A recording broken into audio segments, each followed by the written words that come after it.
Bab ke-34. Dalam hidup, terkadang kita nggak punya pilihan selain menjalani seluruh takdirnya dengan ikhlas.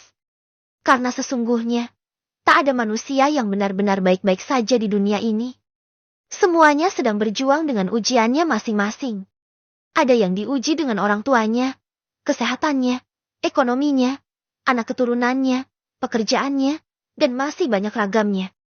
Hanya saja, ada yang menunjukkan pada dunia. Ada pula yang memilih memendamnya jauh di kedalaman hatinya. Begitupun dengan Kanaya. Perempuan berusia hampir 28 tahun itu hanya bisa mencurahkan seluruh kesakitan hatinya di atas sajadahnya. Menangis dalam sujud panjangnya di sepertiga malam yang sunyi senyap. Hanya di depan Sang Penciptalah dia bisa menunjukkan sisi lemahnya sebagai seorang wanita dan seorang manusia yang selalu butuh sandaran. Hanya di depan robnya lah Kanaya tidak perlu pura-pura kuat dengan menahan seluruh air matanya agar tak tumpah. Hamba ikhlas dengan takdirmu ya Allah. Hamba ikhlas. Tapi hamba mohon, berikan kekuatan kepada hamba untuk melanjutkan hidup dengan kesabaran dan kekuatan. Lirih Kanaya seraya mengusap wajahnya dengan telapak tangan. Menandakan seluruh doanya kala itu sudah berakhir. Seraya menunggu waktu subuh yang sebentar lagi akan segera tiba. Kanaya membuka Al-Quran sejenak. Melantunkan ayat demi ayat dengan lirih. Menghadirkan sejuta ketenangan yang menyelusup ke dalam relung hati terdalamnya. Ketenangan yang tak pernah Kanaya dapatkan dari aktivitas lain. Dan ternyata benar. Al-Quran itu obat dari segala obat atas banyaknya kegundahan hati yang menghantui. Selesai melaksanakan salat subuh, Kanaya bersiap menjalani harinya kembali. Hari-hari yang harus ia jalani penuh dengan senyuman dan semangat demi kedua buah hati yang harus dibahagiakannya. Kakak, sarapannya cepat habiskan. Ini sudah siang. Buku-buku PR-nya juga jangan sampai ketinggalan. Nih, periksa lagi buku-buku sama alat tulisnya. Bunda tunggu di luar. Keriuhan di pagi hari selalu menjadi agenda rutin mengawali hari-harinya. Bagaimana tidak? Menjadi ibu rumah tangga sekaligus tulang punggung untuk kedua anaknya memang bukan perkara yang mudah. Banyak waktu yang harus ia korbankan sekedar untuk kebahagiaan dirinya sendiri. Sampai di bawah, Kanaya segera membuka rolling door rukonya dibantu oleh Birum dan Nina yang sudah direkrut menjadi pegawai tetap di tempatnya. Tentunya atas persetujuan dari kedua orang tua Rendi di mana Nina sebelumnya menjadi asisten rumah tangga di keluarga orang tua Rendi. Hai, baru buka? Tanya Rendi yang baru saja selesai lari pagi. Terlihat dari peluh yang membasahi kaos sport yang melekat ketat di tubuh atletisnya. Iya nih. Pagi ini lumayan rempong. Jawab Kanaya sambil mengeluarkan motor matic dari dalam. Kanaya pun langsung menyalakan mesin motornya agar saat kedua anaknya sudah turun bisa langsung berangkat. Mau nganterin Farhan sama Naila? Tanya Rendi lagi. Laki-laki itu sibuk mengelap keringat yang masih mengucur dari dahinya. Kanaya menganggukkan kepalanya cepat. Udah Gi siap-siap aja buka salon sama cafe. Biar mereka aku yang anterin. Titah Rendi yang merasa kasihan melihat kesibukan Kanaya. Gak usah. Biar aku aja. Tolak Kanaya tak enak. Pagi, Mbak. Salonnya udah buka belum? Saya buru-buru nih mau menghadiri perpisahan sekolah anak saya. Seorang ibu-ibu berusia 40 tahunan tiba-tiba datang dari arah kompleks perumahan belakang. Kanaya yang semula sudah menolak tawaran Rendi menatap laki-laki itu dengan wajah kebingungan. Sebagai seorang yang sedang merintis usaha, rasanya Kanaya tak enak menolak pelanggannya begitu saja. Diminta untuk menunggu pun rasanya tidak mungkin karena akan memakan waktu yang cukup lama. Udah, aku aja yang anterin anak-anak. Jangan khawatir. Rendi mengulang penutulannya tadi. Maaf ya, ngerepotin. Timpal Kanaya tak enak. Gak ngerepotin. Udah, di sana. Kasian orangnya nungguin.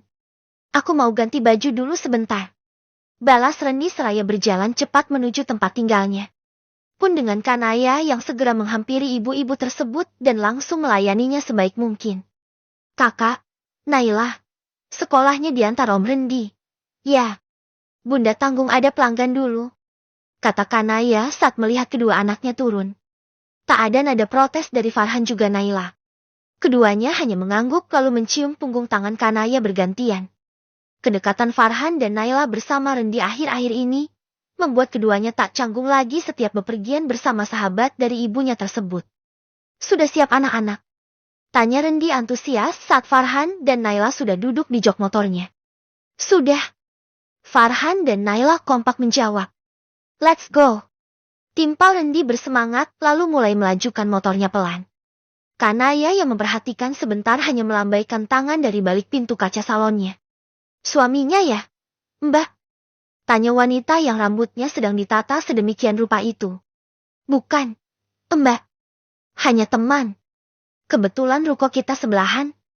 Jawab Kanaya apa adanya. Oh, kirain suaminya. Soalnya perhatian sekali sama anak-anak. Mbak. Balasnya lagi. Iya. Sudah berteman lama. Sejak SMP. Lagi Kanaya menjawab seadanya.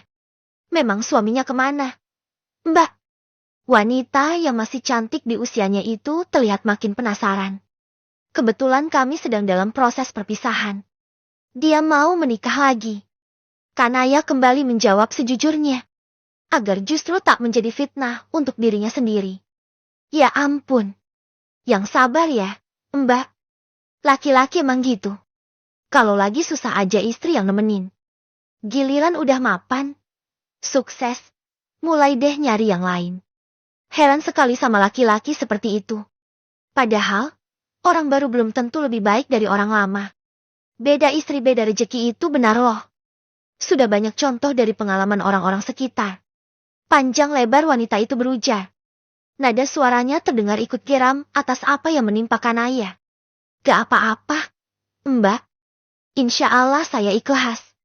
Saya yakin ini sudah menjadi bagian takdir yang harus saya jalani. Balas Kanaya bijak. Duh, mana mbaknya baik banget. Cantik lagi. Suatu saat, pasti suami mbak itu nyesel udah ninggalin berlian buat batu kerikil. Timpal wanita itu seraya menatap Kanaya dari cermin yang ada di depannya. Kanaya tersenyum kecil menanggapi. Mbak terlalu berlebihan. Saya tidak sebaik itu. Jawabnya merendah. Mbak ada niatan pajang baju-baju kayak kebaya, baju pesta, atau baju pengantin gitu gak? Wanita dengan kulit kuning langsat itu mengalihkan pembicaraan. Matanya tetap menatap Kanaya dari pantulan cermin. Mungkin kedepannya ada. Tapi untuk sekarang belum. Belum ada dananya. Mbak. Jawab Kanaya sejujurnya. Gimana kalau saya yang pasok?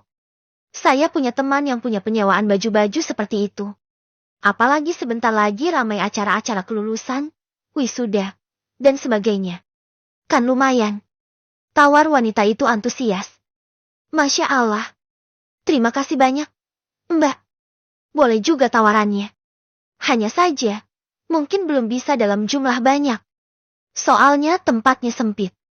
Jawab Kanaya dengan mata berbinar. Dia merasa begitu bahagia karena Allah menghadirkan begitu banyak jalan untuk usahanya. Gak masalah. Biar nanti saya pilihkan baju-baju dengan model terbaru aja. Timpal wanita itu masih dengan suara antusias.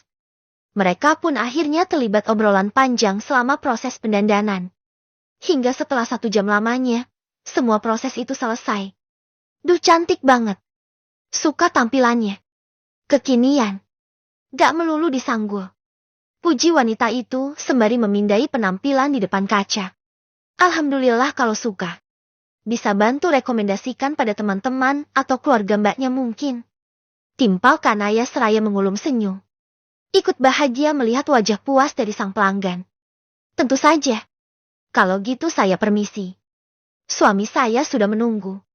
Kami gak mau telat menghadiri acara penting anak kami. Wanita itu segera berlalu menuju mobil yang sudah menunggu di luar salon. Kanaya hanya bisa menatapnya dari balik pintu kaca.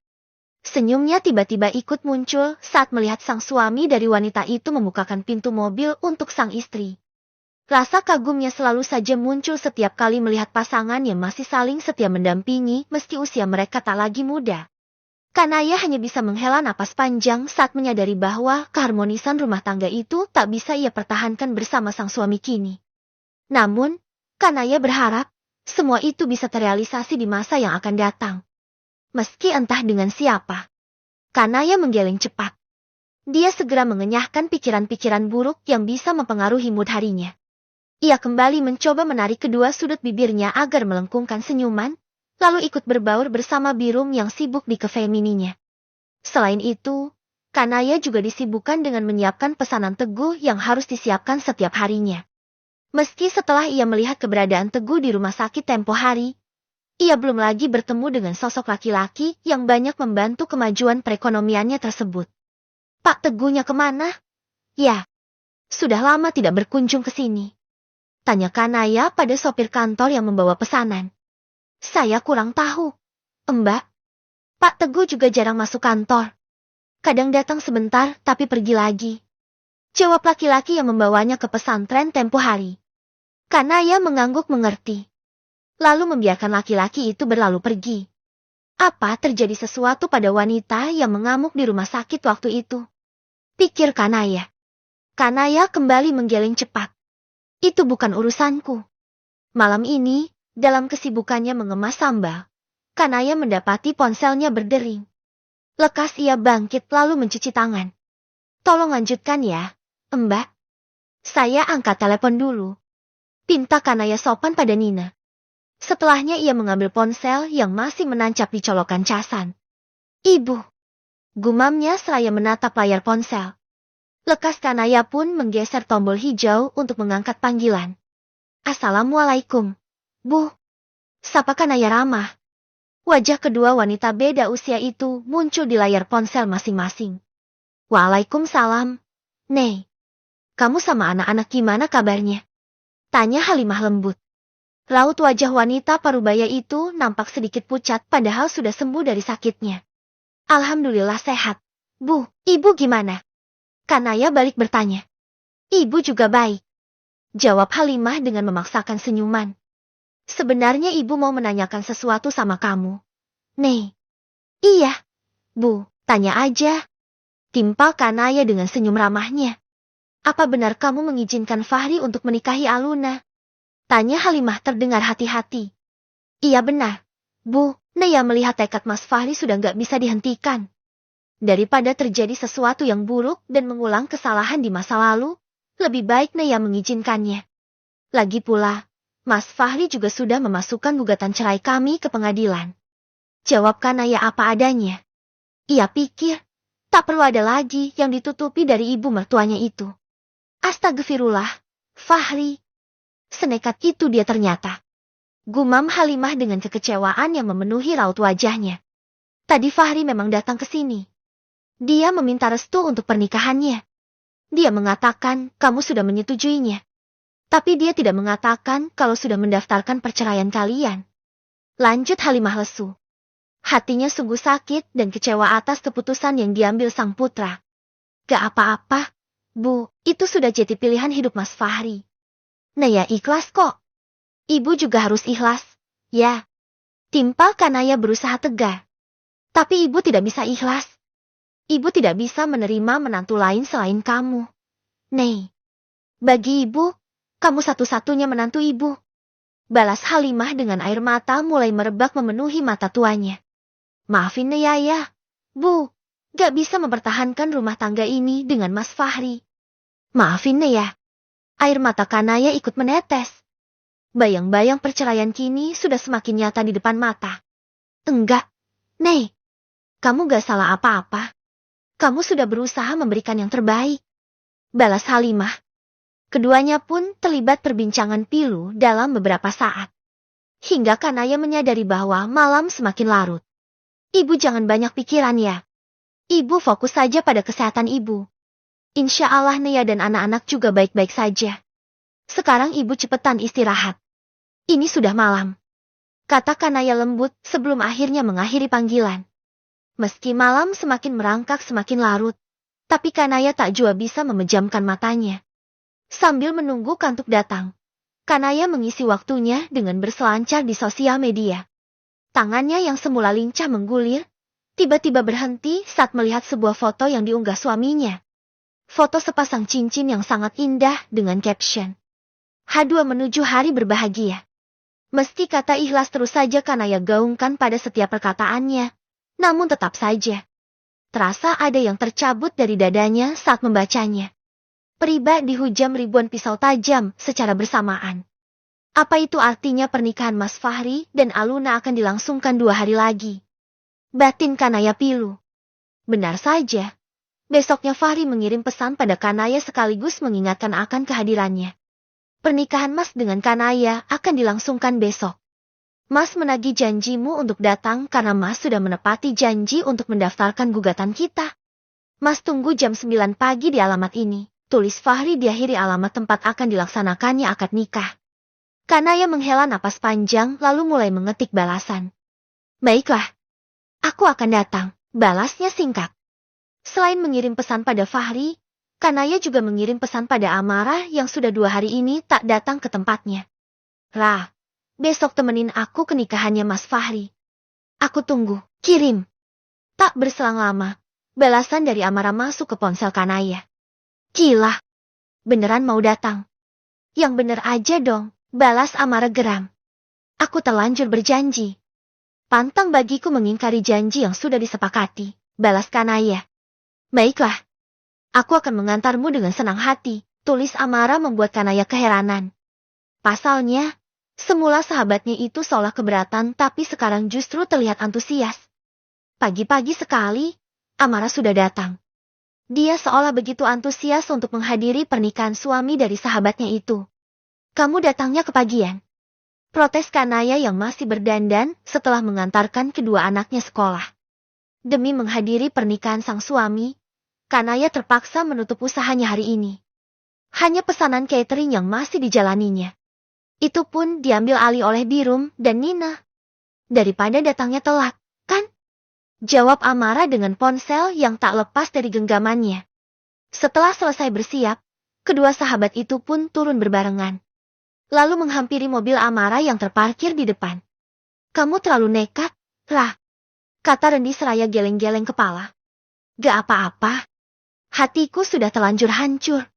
Jadi kita hancurkan saja sekalian sampai sehancur-hancurnya. Jawab Kanaya dengan senyum tipisnya. Senyum untuk menyembunyikan sedalam apa lukanya kini. Ya udah, aku berangkat. Ya. Lanjut Kanaya sambil masuk ke dalam mobil Amara. Duduk di sebelah Amara yang bersiap menyetir. Sementara Rendi hanya menatap kepergian mobil itu dengan tatapan nanar sekaligus prihatin. Selain itu, dia juga sebenarnya cemas pada keadaan Kanaya. Entah seperti apa hancurnya hati Kanaya nanti saat melihat sang suami menjabat tangan sang penghulu. Sementara Kanaya, dia hanya terdiam sepanjang perjalanan. Berbagai perasaan campur aduk dalam hatinya. Sakit, perih, kecewa, deg-degan, semuanya beradu. Meski begitu, ia tak membiarkan setetes air mata pun untuk kembali keluar dari kelopaknya. Ia ingin memperlihatkan pada Fahri dan madunya, bahwa dia tetap baik-baik saja. Kamu yakin? Nei.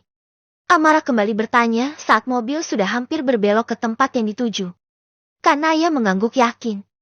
Lalu tak berselang lama, mobil itu pun berhenti. Kanaya sempat menghirup napas sedalam mungkin dengan mata terpejam sebelum keluar dari mobilnya. Lalu dengan yakin dan percaya diri, Kanaya turun dari mobil itu. Beberapa orang sudah terlihat di tempat tersebut. Mungkin orang-orang yang akan turut menjadi saksi pernikahan Fahri dan Aluna. Sementara Amara baru saja turun dari mobilnya sambil memegang ponsel. Kanaya sama sekali tak menyadari jika Amara sedang menyalakan live di salah satu akun sosial media miliknya dengan meng-tag akun Kanaya. Amara memvideokan sekitar dengan caption. Mengantar sahabat menghadiri pernikahan suaminya. Bab ke-3